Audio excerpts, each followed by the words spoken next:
Halo teman-teman semua. Nah, setelah kita nih melakukan uji coba kepada item-item kita, waktunya kita melakukan item analisis. Nah, sebenarnya apa sih tujuan dari item analisis? Tujuannya adalah supaya kita bisa mendapatkan mana sih item-item yang kita udah uji cobain, itu item yang bagus sama item yang kurang baik. Nah, makanya itu kita perlu nih melakukan item analisis. Item analisis sendiri merupakan sebuah istilah yang secara luas digunakan untuk mendefinisikan perhitungan dan pemeriksaan secara statistik dari tanggapan peserta ujian terhadap item tes individual. Maksudnya, jadi item analisis ini sebenarnya merupakan suatu proses di mana kita melakukan nih secara statistik, atau secara misalkan nanti kita ada bahas juga secara kualitatif. Nah, kita mendefinisikan tuh hasil-hasil kita, jadi item mana sih yang baik sama enggak. Nah, item analisis itu adalah suatu prosesnya. Nah, dalam suatu uji item analisis, sebenarnya apa sih input dan outputnya? Inputnya itu adalah item-item yang kemarin kita uji cobakan. Setelah kita uji cobakan, kan kita sudah dapat nih data-datanya, misalkan dari 100 responden. Nah, kita udah dapat nih, mereka udah menjawab semua item-item kita. Nah, kita lakukan prosesnya itu item analisis.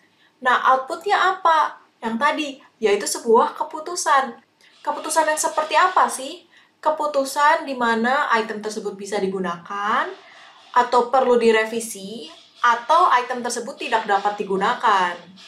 Nah, kita sekarang bahas nih, gimana sih caranya melakukan item analisis. Item analisis itu dapat dilakukan dengan dua cara, yaitu secara kuantitatif dan kualitatif. Nah, kita bahas satu persatu ya. Yang pertama kita bahas dulu dari kuantitatif. Nah, kuantitatif ini ada tiga cara, yaitu menggunakan item difficulty, item diskriminan, dan distractor analisis. Kita bahas satu persatu. Yang pertama itu kita bahas mengenai item difficulty. Item difficulty itu, sesuai dengan namanya, kita mau mengetahui derajat kesulitan item-item pada suatu tes. Jadi, kita bisa tahu nih, seberapa sulit sih item kita. Apakah mudah, atau sulit, nah gitu kan. Nah, ini merupakan rumus untuk menghitung si item difficulty, di mana jumlah yang menjawab benar dibagi dengan jumlah responden. Maka itu, kalau misalkan ada 8 orang dari 10 orang responden kita yang menjawab benar, artinya item difficulty kita 0,8. Jadi, kita bisa bilang nih, kalau item tersebut mudah, karena 80% dari responden kita dapat menjawab benar di item tersebut. Kebalikannya nih, kalau misalkan item kita cuma 2 orang yang bisa jawab dari 10 orang. Artinya item difficulty-nya kan 0,2. Artinya apa? Cuma 20% nih yang bisa menjawab benar di item tersebut. Artinya item tersebut sulit. Makanya, semakin tinggi item difficulty-nya, maka semakin mudah. Nah, kalau kita lihat dari rumusnya dan dari tadi kita ngomongin, item difficulty itu hanya bisa dipakai untuk alat ukur yang benar salah. Ya dong, kalau item yang nggak ada jawaban benarnya, gimana cara ngitung derajat kesulitannya? Kan nggak ada jawaban betul atau salah. Jadi, memang item difficulty ini kita cari kalau alat ukur kita itu optimal performance test. Nah, kita kan ngomongin dari tadi item. Tapi kan kita sebenarnya bikin alat ukur yang baru. Nah, gimana caranya mengetahui derajat kesulitan suatu tes? Nah, biasanya ada juga pembuat yang nulis aja kayak, oh derajat kesulitannya 0,3 sampai 0,8. Tapi ada juga kita bisa menghitung min atau rata dari seluruh derajat kesulitan item. Jadi kita bisa tahu kesulitan suatu tes itu kira-kira berapa sih? Tuh. Nah, kalau kita ngomongin item difficulty, sebenarnya ada nggak sih item difficulty yang ideal? Nah, ada nih, ini menurut Crocker dan Algina, di mana adanya optimum item difficulty. Nah, si Crocker dan Algina ini mengatakan bahwa item difficulty itu dikontrol oleh item variance dan adanya korelasi yang konstan antar semua item. Nah, makanya optimum item difficulty-nya itu adalah 0,5. Nah, tapi kalau kita ngomongin item multiple choice, terus kita bandingin dengan benar salah, ada masalah nih. Ada yang namanya efek guessing. Gimana tuh maksudnya? Coba ya, kalau kalian lagi ujian UTS atau UAS, misalkan aja mengenai psikometrik atau statistik, kalian pernah nggak sih melakukan cap-cip-cup atau menebak jawaban? Nah, itu yang dimaksud dari efek guessing. Makanya ada namanya corrected PO. Nah, corrected PO ini mempertimbangkan si efek guessing. Makanya kita bisa masukkan ke rumus ini, di bawahnya ada kan M itu adalah alternatif jawaban. Nah, kita bisa lihat nih corrected PO-nya jadi berubah kalau kita lihat di tabel berikut. Nah, kita bisa tahu bahwa yang alternatif jawabannya sedikit itu, item difficulty-nya malah lebih tinggi. Karena mungkin lebih mempertimbangkan efek guessing-nya. Bahwa ada probabilitas 0,5 orang yang bisa menjawab benar kalau alternatifnya jawabannya 2 doang. Dibandingin alternatifnya jawabannya 4. Makanya, ntar kalau kalian bikin alat ukur, kalian juga harus mempertimbangkan tentang alternatif jawaban ini. Apalagi kan kita mau menghindari efek guessing. Tapi kalau terlalu banyak pilihan jawabannya, nah itu ada masalah lagi. Mungkin aja kita nanti akan kesulitan untuk bikin distraktor yang baik. Nah, kita udah tahu nih tentang item difficulty. Nah, selanjutnya ada tahap di mana namanya item discrimination. Apa sih item discrimination? Item discrimination itu untuk mengetahui item mana yang dapat membedakan orang-orang yang dapat nilai tinggi dan rendah. Nah, dari responden kita bisa bagi nih responden-responden kita mana yang di upper group dan lower group. Contohnya nih ya, kalau misalkan kita lihat di slide ini, ada tabel ini, ada 5 item, terus kita bikin total skornya. Biasanya kita gunakan 25 atau 27% teratas, itu masuk ke upper group. Sedangkan 25 atau 27% di bawah, itu kita masukkan lower group. Yang di tengah-tengah itu kita nggak gunakan, nah kita namanya itu moderate group. Nah, terus kita lakukannya gimana nih? Supaya kita tahu apakah bisa membedakan orang-orang yang mendapat nilai tinggi atau rendah. Nah, ada 2 teknik. Namanya contrasted high group and low group sama item total correlation. Nah, kalau contrasted high group and low group, itu kita bisa gunakan namanya index of discrimination. Terus kita juga bisa menggunakan t-test dan ANOVA. Atau sebenarnya ada banyak lagi sih teknik statistik yang bisa gunakan.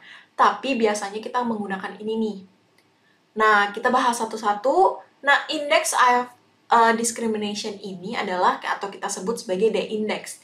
Ini kita kalau lihat rumusnya itu D sama dengan U dikurangin L. Di mana U itu adalah probabilitas untuk menjawab benar di upper group sama probabilitas menjawab benar di lower group kalau untuk yang L. Nah, kalau D-index, hasil akhirnya itu kita ada dari 0 sampai 1. Kan karena kita ngomongin probabilitas. Nah, semakin tinggi nih perbedaannya, probabilitas yang menjawab benar di upper dan lower, artinya dia bisa membedakan mana yang high group dan low group. Nah, kalau t-test, seperti biasa dengan membedakan 2 kelompok, yaitu upper dan lower group, kita uji nih t-testnya. Terus kita melihat signifikansinya. Apakah signifikan? Kalau dia signifikan, artinya dia dapat membedakan nih si high group dan low group. Begitu juga si ANOVA ya teman-teman, bahwa ANOVA dan t-test itu mirip ya cara penggunaannya. Nah, Gimana kalau teknik satunya, si item total correlation? Nah, kalau item total correlation ini, ada 4 teknik korelasi nih yang kita bisa gunakan. Pertama, Pearson, point biserial, dan Pico-F. Nah, bedanya dengan kalau uji hipotesa, kalau korelasi itu kan kita bandingkan dengan signifikansinya kan, dengan si R signifikannya kan. Nah, kalau di sini itu tidak. Kita gunakan kalau misalkan item yang baik itu biasanya di atas 0,3. Kenapa sih batasnya 0,3? Nah, kalian bisa cari tahu lagi, ada di buku Nunnally, di buku Crocker juga ada. Nah, kalian bisa cari tahu lagi lebih lanjut tuh. Kenapa 0,3 itu sebagai batas? Tapi juga ada yang bilang, kalau terlalu tinggi korelasinya, itu juga kurang baik. Nah, itu kenapa? Itu jadi PR buat kalian ya, teman-teman. Oke. Nah, sekarang kita ngomongin, kapan sih kita menggunakan Pearson, kapan sih kita menggunakan point biserial, kapan sih kita menggunakan biserial, dan kapan kita menggunakan Pico-F. Nah, kita menggunakan si Pearson ini kalau skor item dan total skornya itu berskala interval atau rasio. Nah, kalau misalkan skor itemnya bersifat dikotomus, kita gunakan poin biserial atau biserial. Tapi dengan catatan ya, total skornya tetap berskala interval atau rasio. Nah, bedanya apa poin biserial dan biserial? Nah, poin biserial ini itu kita gunakan kalau item difficulty-nya di rata-rata. Sedangkan kalau misalkan item difficulty-nya ekstrim, antara terlalu sulit dan terlalu mudah, itu kita gunakannya pakai biserial. Nah, sedangkan kalau peak coefficient, kita gunakan kalau misalkan skor item dan total skornya itu dikotomus. Misalkan ya, kalau misalkan alat ukur kayak seperti MBTI, di mana skor itemnya itu adalah apakah kalian orang introvert atau extrovert. Dan hasil akhirnya pun adalah extrovert dan introvert. Nggak ada tuh ininya kayak extrovert 50%, extrovert 70%, nggak ada. Jadi hanya antara dua itu aja. Itu kita gunakan peak coefficient. Nah, kita udah tahu nih teknik-tekniknya ternyata banyak banget ya. Nah, kapan sih kita gunain contrasted high group and low group? Nah, terus bedanya apa sih sebenarnya contrasted high group and low group dan item total correlation? Bedanya adalah kalau misalkan contrasted high group dan low group itu, kita hanya menggunakan si high group dan low groupnya. Kita tidak mempertimbangkan orang-orang yang di moderate group. Tadi ya, kayak tadi yang di tabel tadi. Nah, sedangkan kalau di item total correlation, kita tuh memakai seluruhnya, seluruh responden kita. Dan kita bisa melihat pola-polanya. Dan kelebihannya dari item total correlation juga, kita bisa melihat kontribusi si item dengan total score itu sebesar apa sih? Ya dong, karena kita menggunakan korelasi antara item dan total correlation. Tapi, ada ini nih, kalau untuk item total correlation, biasanya orang bukan pakai item total correlation, tapi item dikorelasikan dengan corrected total. Apa itu maksudnya? Karena item total correlation itu, kan di skor totalnya itu sudah termasuk si itemnya. Sama aja kayak dia mengkorelasikan dengan dirinya dia sendiri. Makanya itu kenapa ada yang namanya corrected total. Corrected total itu adalah skor total yang dikurangi dengan itemnya sendiri. Itemnya yang mau dikorelasiin. Makanya item dikorelasikan dengan corrected total supaya kita mendapatkan hasil korelasi yang lebih valid. Nah, yang terakhir nih di analisis item kuantitatif, ada yang namanya item destructor analysis. Nah, ini tuh sesuai dengan namanya ya, kita hanya menganalisa si destruktornya. Di video sebelumnya, kita sudah bahas nih mengenai destruktor. Destruktor itu adalah pilihan jawaban yang tidak benar gitu, bukan kunci jawabannya. Nah, kita menganalisanya.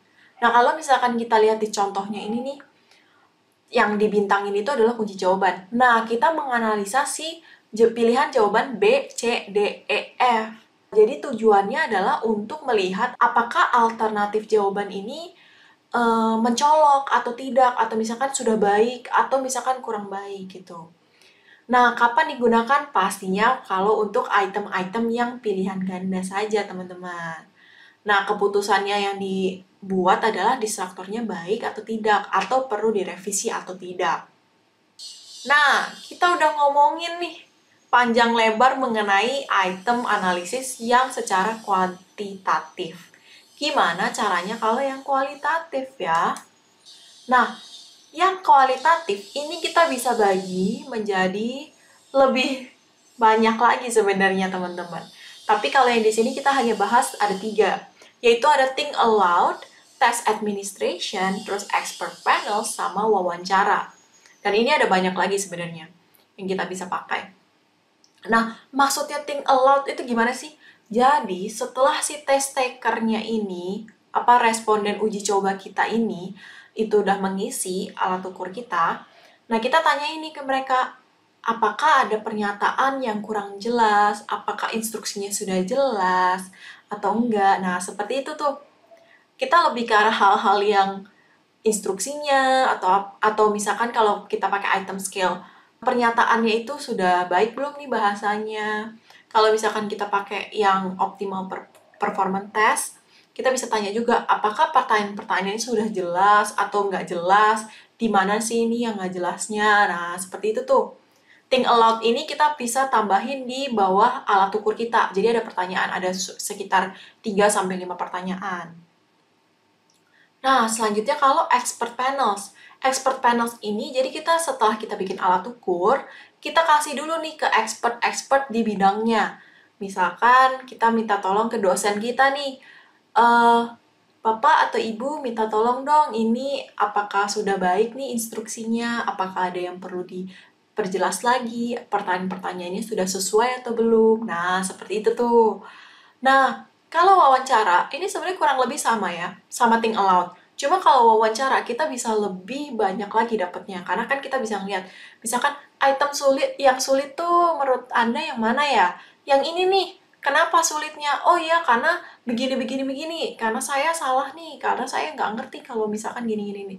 Nah, itu yang bisa kita masukkan, pertimbangkan untuk merevisi instruksinya, atau misalkan merevisi si itemnya. Nah, itu sih sebenarnya teknik-teknik apa aja yang bisa digunakan di item analisis, dari yang secara kuantitatif dan secara kualitatif. Nah, setelah kita melakukan item analisis, ingat ya, ada keputusannya.